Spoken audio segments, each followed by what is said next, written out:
Welcome to the Exploring Unschooling podcast.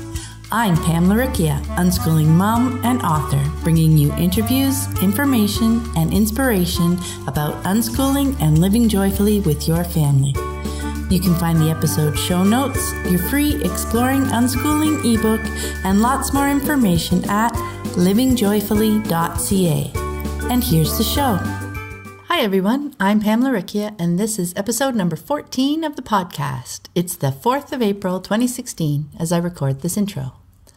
In this episode, I asked Joyce Fetteroll 10 questions about unschooling. Joyce is a veteran unschooling mom, and I came across her online very early in my unschooling journey. I've always loved reading her answers to unschooling questions. I think we share an analytical bent. But one of the wonderful insights she shares in this episode, as she's answering the question, what is unschooling, is if kids are ignored, they'll learn. If kids are given loving support in a rich, stimulating environment, they will learn. But the two learns are universes apart. Unschooling focuses on learning that flourishes. I love that because it highlights the fact that even if kids are left to flounder at school and don't get good grades, they are still learning. It's just not what teachers and parents are expecting them to learn.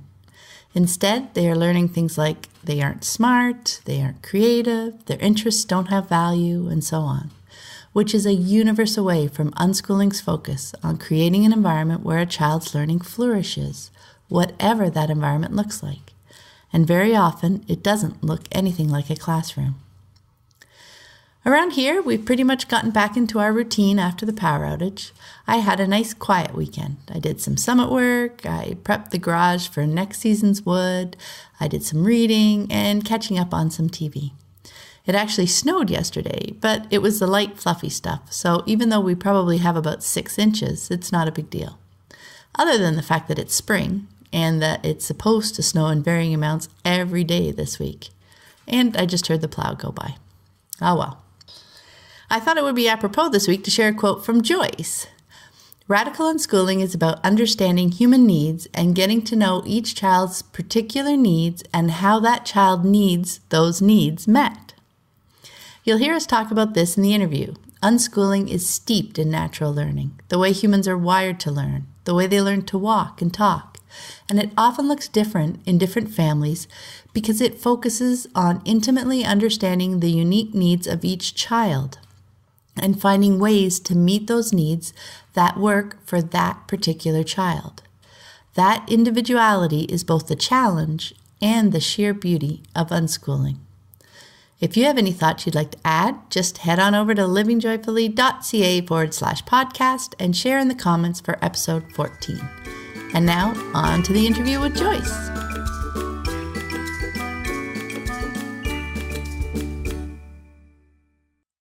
Hi, everyone. I'm Pamela Riccia, and today I'm here with Joyce Fetteroll. Hi, Joyce. Hello. Joyce is a veteran unschooling mom and creator of the wonderful unschooling website, joyfullyrejoicing.com. She has been answering unschooling questions online for many years. In fact, I can't remember a time when I wasn't looking forward to reading her responses. She has been a wonderful influence on my unschooling journey, so I'm excited to have her on the show. I have 10 questions for you, Joyce, so let's dive in. Okay. First, can you share a little bit about you and your family? Sure. I have a husband, Carl, and a daughter, Kat, who is now going by Danny. I studied electrical engineering a bajillion years ago. It was so long ago. I learned programming on punch cards. And after graduating from Carnegie Mellon University, I had a job as a software engineer and a technical writer. Carl's an adjunct math professor at 3 colleges. He's also a triathlete, so it's fortunate one of his colleges is a sports college. It's like he gets paid to train. And Danny is 24 now. She's currently working as a barista at Starbucks in Chicago. She loves both Chicago and Starbucks. And anyone who's met her knows she's pretty much the epitome of the best Starbucks barista you've ever had. It's a job that gives her free time to pursue drawing, writing, sports, and music, which are her big loves in life. And she was geared up to start college to be an athletic trainer, but then this dream opportunity fell into her lap a couple of months ago. So when she was 10, she fell in love with Bobby Kilty, who's a player on the Oakland Athletics baseball team. She's always been drawn to underdogs, so it sparked an interest in the team too. And a few months ago, someone from the online sports platform, SB Nation, which is Sports Blog Nation, saw some of her drawings of the athletics players on the internet. And that led her to having a blog there where she gets to draw and write about the athletics. Unfortunately, it doesn't pay anything yet, but that's what Starbucks is for. Perfect. Our second question is, you've been active answering questions on Quora.com, tagged as a top writer there for 2016. And you're the most viewed writer in the topics of unschooling, homeschooling, and child development. And for those who aren't familiar with it, Quora is a question and answer website where questions are asked, answered, edited, and organized by its community of users. And I will link to it in the show notes. Joyce, I was reading your bio there, and I loved your answer to the question, what is unschooling? And you've also tackled that question recently on your blog. Can you share your answer with us? What is unschooling? I will try. The frustrating challenge of defining unschooling is knowing that any definition is not going to paint a good picture of what unschooling is until someone understands unschooling. Now, I've been writing about unschooling for 20 years, and I still struggle to define what unschooling is for a more general audience. The definition I wrote on the Tumblr blog built on some wording that Sandra uses to describe unschooling. That is, unschooling is creating a rich environment where natural learning flourishes. So to break that down, creating means intentionally, deliberately, actively. The environment doesn't just happen. Parents don't sit back and just let kids learn. The environment needs consciously created. And a rich environment is everything, not just what's in the house. It's the stuff families do outside the house, the opportunities available, and a parent's own attitude.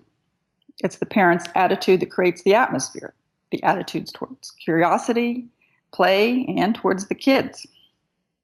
A rich environment lets kids explore their interests while also swirling opportunities through their lives to discover new interests. Then natural learning is how kids learn to talk and walk. It's the learning that naturally grows in a rich, nurturing, supportive home life. Flourishes is not merely existing, but growing and thriving. If kids are ignored, they'll learn. If kids are given loving support and a rich, stimulating environment, they will learn. But the two learns are universes apart. Unschooling focuses on learning that flourishes. So while that definition captures what unschooling is, to someone still stuck in school mode, it could also describe a really nice school environment where there are situations for exploring science, math, and art in ways the teacher thinks is best. So I'm still working on a good definition. I do want to share something that Bob Mahan wrote on Facebook last week. Bob wrote, "What if you met someone who said, 'I want to help you achieve all your goals.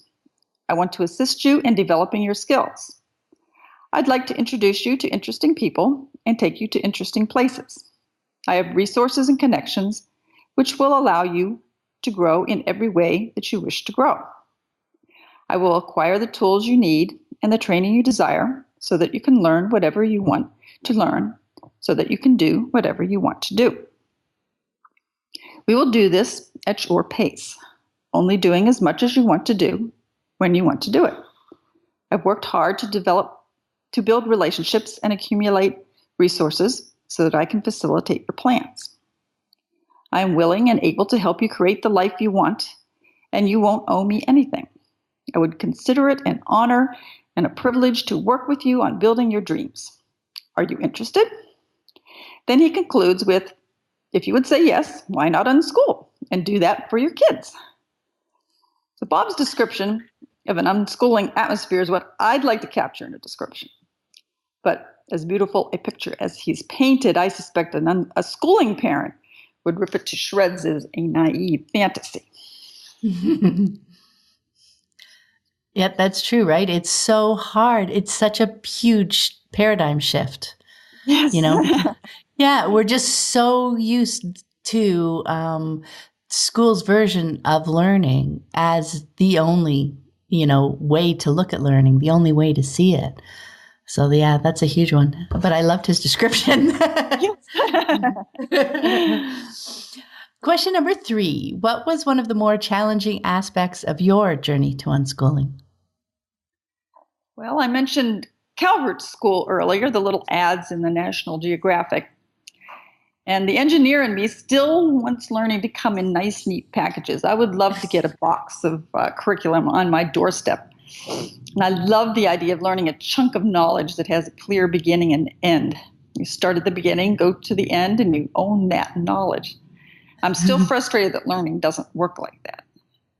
The best learning follows wandering paths. It's chaotic, it's hands-on, it's full of let's try this to see what happens.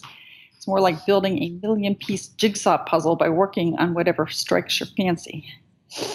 I think, though, that my disturbance with how learning really is what keeps me writing about unschooling, even now when Dan is out into the world. That's true.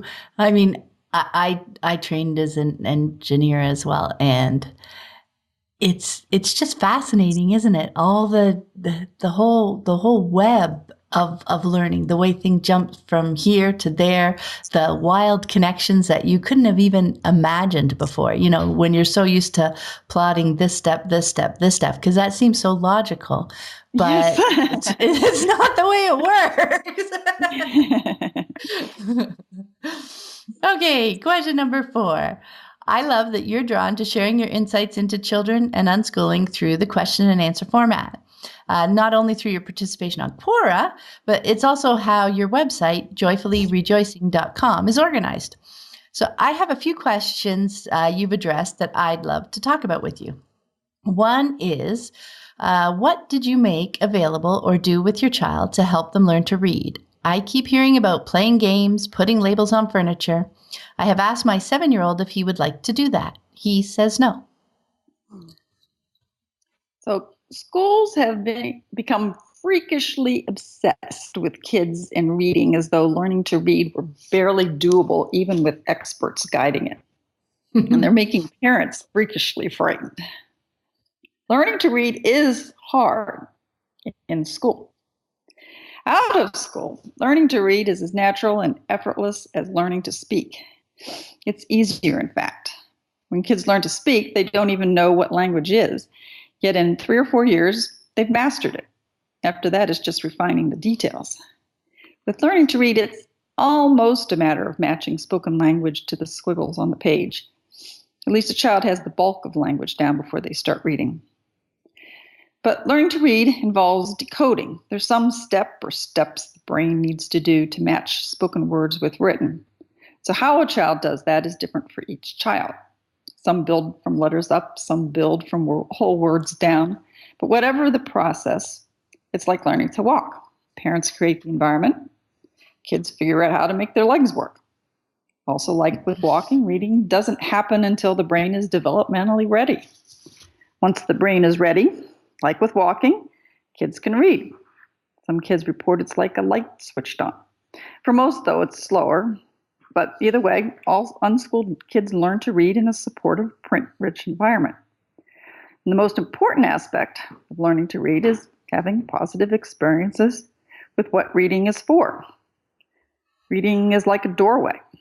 School focuses on the doorway, but the doorway isn't all that interesting. It's all the things that lay beyond the door that are interesting. If kids are exposed to what's interesting beyond the door, they'll want to go through. The most helpful thing a parent can do to support a child learning to read is positive experiences with words. Reading books is important, but just as important is stopping when the child is done. And if the purpose is learning to read, then all words are important, not just the ones in the books. The McDonald's sign is important, Game instructions are important.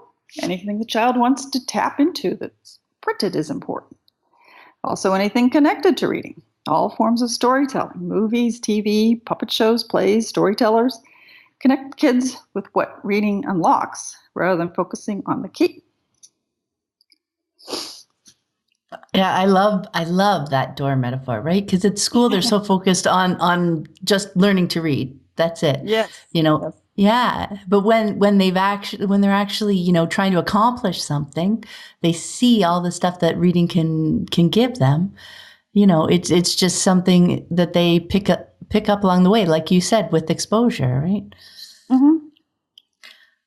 One other piece I thought that was interesting when she mentioned, I asked him if he would like to do that. I know in my experience, it was often asking them because, her 7-year-old son, most often his goal isn't going to be to read and let's do the things to help you learn to read. So when you ask him, of course he's going to say no. That's not something that he's interested in. But, if there's some things that you think might help along the way, I found, if it makes a connection, if something makes a connection, why not try it? If he'd said something about, oh, I wish I, or he asked, how do you spell couch or something like that in a conversation, that could be something that you plop a couple labels on and see what happens, see if it's interesting to him, because so many times if you ask, because you're coming from such a different perspective than they are, they're not going to join you in your perspective, but you can see the connections with their lives, right? And you can just try things out. Yes, exactly. Yeah. Question 5. Here's a question that touches on the value of learning through experience. How do you help your child learn gratitude? How can children learn love or joy? Don't those seem like odd questions? I know. Even worse is when it's phrased with, how do you teach a child to be grateful? Yeah. The word teach often kicks people into lesson mode. They want a lesson they can use to teach the thing they want their child to have. So I'm glad the question was originally framed with learn. But even then, the problem with the questions is with questions like, how do you help your child learn gratitude, is the question seems perfectly clear, but it isn't. And the meaning of the words change depending on the situation. But the parent doesn't realize the meaning has changed since the words are still the same. Mm-hmm. Sometimes the question means, how can children learn to express gratitude, like saying thank you? Sometimes the question means, how can children learn to feel gratitude? And how in the world do you teach or get or make a child to feel something? Even attempting is likely to make a child feel angry. Sometimes the question is code for, this child is ungrateful. So it helps to unpack the question to get at all the different things a parent expects to happen. So first is kids learning how to express gratitude. Let them see how it's done. Say thank you to them. Say thank you to your spouse. Say thank you for your child and with them. Ask them if they'd like to say thank you, but don't pressure them. Don't connect thank you with discomfort. Keep the experiences with thank you joyful and pleasant for them. Let them see how it's done. Let them become conditioned to feel when and how thank you is said. And if a gift receiving occasion is coming up, you can do a bit more. When kids get a present, they don't feel grateful. They feel happy or confused or disappointed, yet they're expected to smile and say thank you. How confusing is that? Learn to see through your child's eyes. You can help them by coaching beforehand. Let them know what will happen. Let them know they can get presents they won't be thrilled with, or duplicate presents. Let them know how they can respond. Then be with them. Be a team. Be what they can't yet be. Expect them to be overwhelmed and forget all the coaching. Be there to say thank you for them. Be patient. They'll pick up on it over time. See their stumbles not as a reflection on your parenting, but as the same way you saw their stumbles when they were first walking. Stumbles are just part of learning. Another thing you can do is play act. Make a game of wrapping up pretend gifts. Give each other goofy or even horrible gifts. And play up your delight of receiving the gifts. Say wonderful things about the wrapping and the gift and how thoughtful the gift giver is. And then, as for cultivating a feeling of gratitude, turn the situation around. Give them opportunities to be on the giving end. Give them experiences doing thoughtful things for others. Let them know how it feels to give and to be thanked. Do random acts of kindness. Draw your child into doing nice things for others in the family. It's especially fun to do it secretly. Do random acts of kindness for strangers. There's a May Day tradition of secretly hanging flowers on the doors of neighbors. Express gratitude randomly. Notice a nice thing someone has done. As part of bedtime, go over the day. Think about the things you each liked and what you'd do differently if you had a do-over. Some kids find this easier than others and expect that. You might be doing the bulk of the sharing. But the point is to cultivate feelings of gratitude rather than expect expressions of a feeling kids might not yet feel. That's a huge difference, isn't it? Because when you think about, it always makes me think of the character development teaching at school, right? Those programs, and how they think things that are based on feelings can be taught like facts. Yeah, rather than through experience. They need so many situations and places, and like you were talking about, so you gave so many examples of just ways they can experience it and then bring it into themselves and understand it, and eventually, take on what works with their personality, right? Yeah, exactly. Yeah, that's cool. Question number 6. Another common question when it comes to living together closely in an unschooling home is, how can I get them to do their chores? The chore. Have you heard the chore question before? The parents often have an unrealistic vision of children and chores. They imagine that some parents have a secret magical way of getting kids to do what they're told and then just do it. What fuels that fantasy is occasionally we do see kids helping without protest, but there's no magic formula. Some kids are people pleasers and some kids are tidy, and then the parents take credit for it. I suppose the parents did supply the genes, but other than that, the parents just got lucky. But then some kids have been trained through threats and punishments not to protest. So we can only see the outcome, not what created it. So parents should be cautious of judging their own children against the behavior of others. You may be comparing apples and sea cucumbers. Parents want all sorts of magical benefits from chores. They want kids to appreciate what they have. They want kids to be part of a team. They want help. But from kids' point of view, being made to help feels like being used as conscripted labor. If you're conscripted labor, do you feel appreciative of what you have? Do you feel part of a team? Do you feel like giving your best? Of course not. You feel used and disrespected, and your effort shows it, just as kids' attitudes and effort does. But parents just don't know what else to do, so they push on, hoping that if they expect kids to act as the way they should, that they will magically do that. What they actually get is years of kids complaining while doing half-assed work. So instead of focusing on getting the chores done properly right now, focus on the big picture. Create an atmosphere of helpfulness. What helped me switch mental gears is to see the chores as mine. One of the analogies I've used is to imagine you have a project in church or some other group. How do you get people to help? Most parents would be stumped. And they're stumped because the model they experience the most growing up is being made to help. They can imagine assigning tasks to people. They can imagine guilt-tripping people into helping. They can imagine giving up and doing it all themselves. So give your kids better experiences than that to draw on. Show them how to ask and inspire and encourage others to help. You can do that by making cleanup part of doing. Just naturally say, let's get this cleaned up before we start something new. And then be mindful that they don't want to spend 15 minutes cleaning up. Just do a quick job. Be mindful of what they can do. If all they can manage is putting the scissors away, let it be that for now.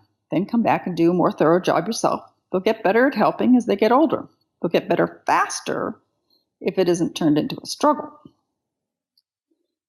And then be someone they want to be with. Invite them to be with you while you do a chore. Talk about stuff they're doing. Listen to an audiobook together. Make it about spending time together. Draw them naturally into helping, just as you might with a friend. Be mindful that the things that you're asking them to do are interesting, just as you would with a friend, except no is an answer. If they can't say no, then it isn't a question. Mm-hmm. Make it fun and fast. Clean up toys by tossing them into bins, put rugs down, roll the rug up and pour the toys into bins, put on music, turn cleanup into a game. The simpler it is, the more kids will be willing to help. Also be mindful of when you ask. If you don't want them demanding you drop what you're doing for some pointless to you task, don't do that to them. Assume they're busy people. Ask for help. Again, accept no as an answer. They say later, but they forget. Show them how you want them to ask you if you say later and you forget. And if you need help right now, don't make it a question.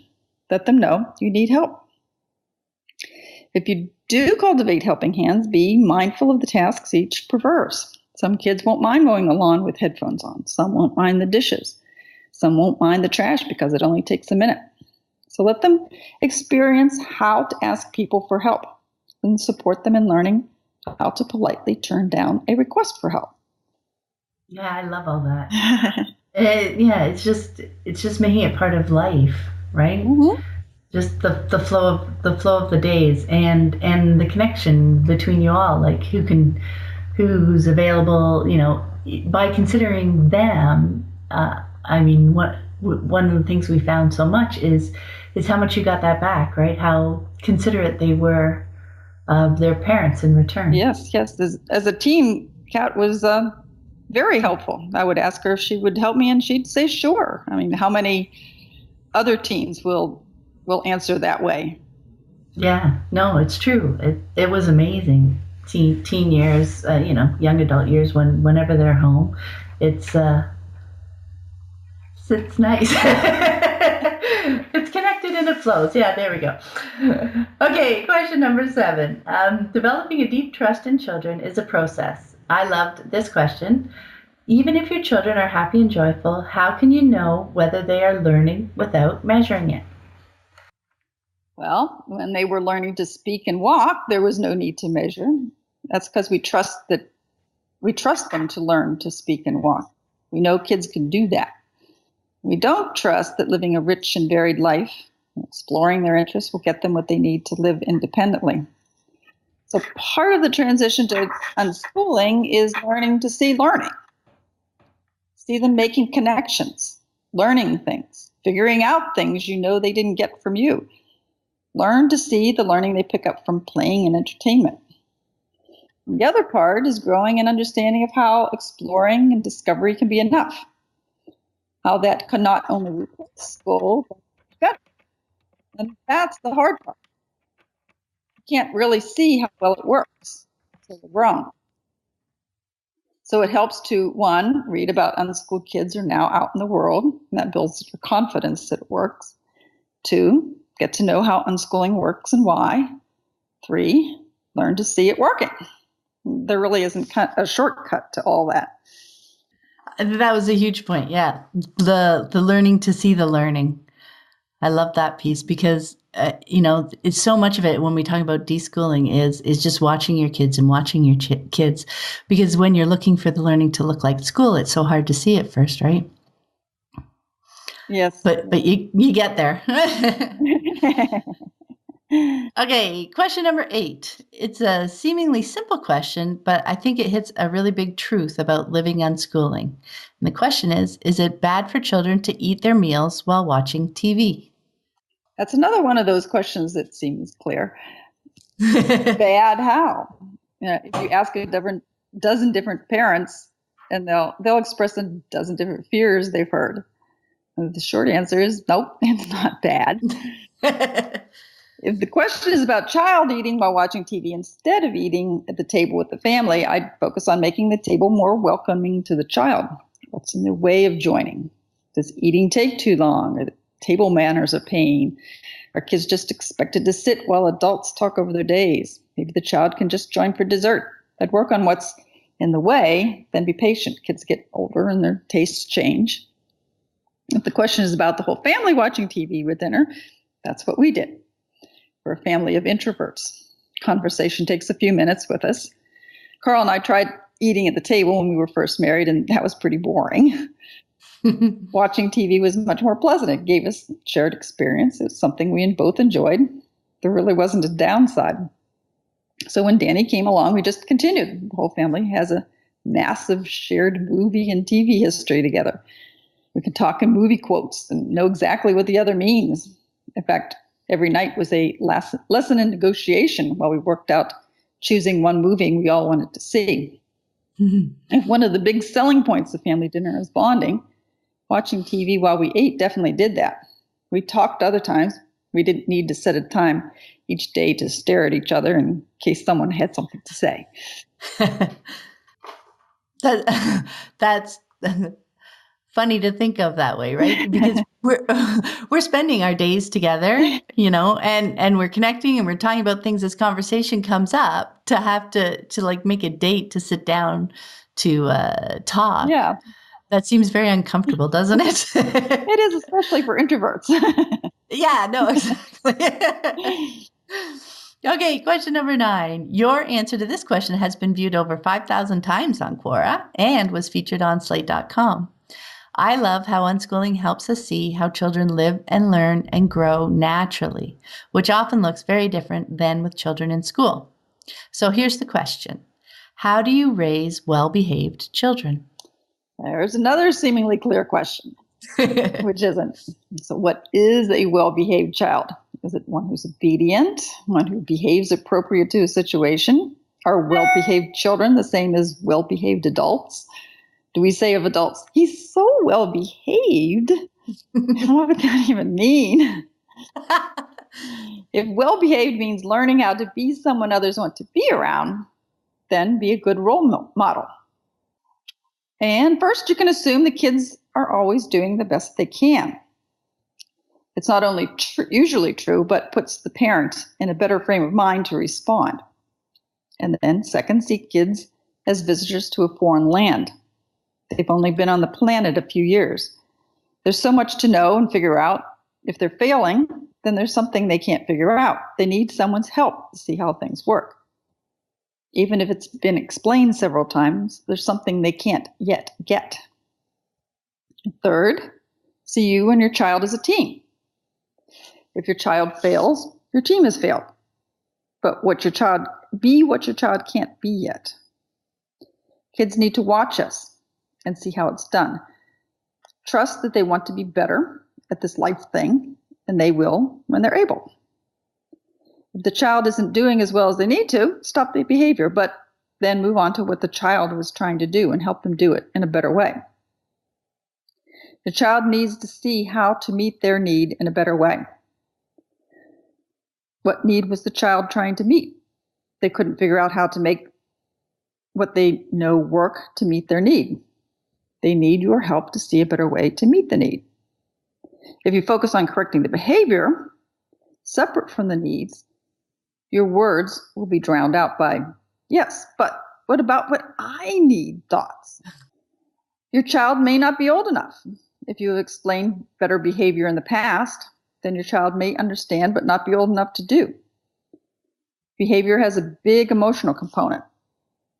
Knowing what to do comes quite a bit before being able to control one's actions. So for kids, emotions often seem like alien creatures that take over their bodies. Be patient. Age takes care of it. If a child has shown that they can't yet be quiet in church, then a failure to be quiet in church the next Sunday is the adult's failure, not the child's. See it as a conflict between your child's needs and others' needs. Your goal isn't to suppress your child's needs, but to help him him meet them in ways that don't step on others' toes. Also, be your child's partner. If a child will be in a new situation, give them some tips on what will happen and what's expected, just as you would a foreign visitor. If, despite your preparation, a child can't, for example, sit still in a restaurant, then take them out to run around while you wait. Or don't go to restaurants that require quiet behavior for a while. As kids get older, so does their ability to delay their needs. So when they're young, that's expecting too much. The child will let you know if they're ready or not. Don't compare. Kids develop at different rates. Don't look longingly at small kids who can sit still. Their parents don't have special powers. The kids were graced with calm genes. If your child can do better but isn't, something is in their way. It may be hunger, tiredness, overstimulation, or factors that make the situation more complicated. Stop the behavior, but then look into what's getting in the child's way. Kids behave ever so much better when they have someone helping them meet their needs in ways that are safe and that don't step on others' toes. Kids find it easier to think of others when someone takes them and others into consideration. I just love the way you can take a question and break it down so well. I think that's the engineer in me. I think so. Yeah, no, that was beautiful. Thank you. Okay, we've made it to question 10. Looking back now, what for you has been the most valuable outcome from choosing unschooling? Well, this is a short answer. It's definitely the great relationships we have. I think because I learned so much on my own outside of school, I didn't worry that much about the academics. And I was concerned about interest-driven learning being enough as we were going on, but I didn't worry that she couldn't learn. But the best side benefit of unschooling is growing great relationships. She has a great relationship with her dad. They watch, do, and talk sports together. She and I have a great relationship. We talk about writing and drawing and Starbucks. And what I learned with her kept the relationship with my husband strong, too. It's just been one big relationship win all around. That's true, right? It does help your relationships with everyone moving forward. But I think that was one of the biggest things for me because my kids went to school for a while. And then when they came home, it's because at first I was looking to just replace the learning, right? Yeah. And soon enough, just a few months down the road, it was just amazing to me that these kinds of relationships were even possible. We had good relationships while they were in school. I was helping them and supporting them, but I had no idea how strong and connected they could be. So that was a beautiful answer. Well, thank you very much for taking the time to speak with me today, Joyce. I really appreciate it. You're welcome. Thank you for thinking of me.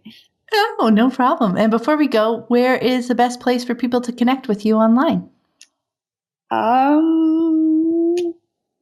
Probably either Unschooling Mom to Mom on Facebook or Radically Unschooling Info. Or me personally. I guess Facebook is easiest. Perfect. Okay. I will add links to those in the show notes. Thanks again. Thanks for listening today. I hope you found it helpful. You might also like the backlist episodes at livingjoyfully.ca/podcast. You can also get your free Exploring Unschooling ebook at livingjoyfully.ca/exploring unschooling. If you'd like to connect, you can also find me on Facebook at Living Joyfully. Until next time, have fun living and learning with your family.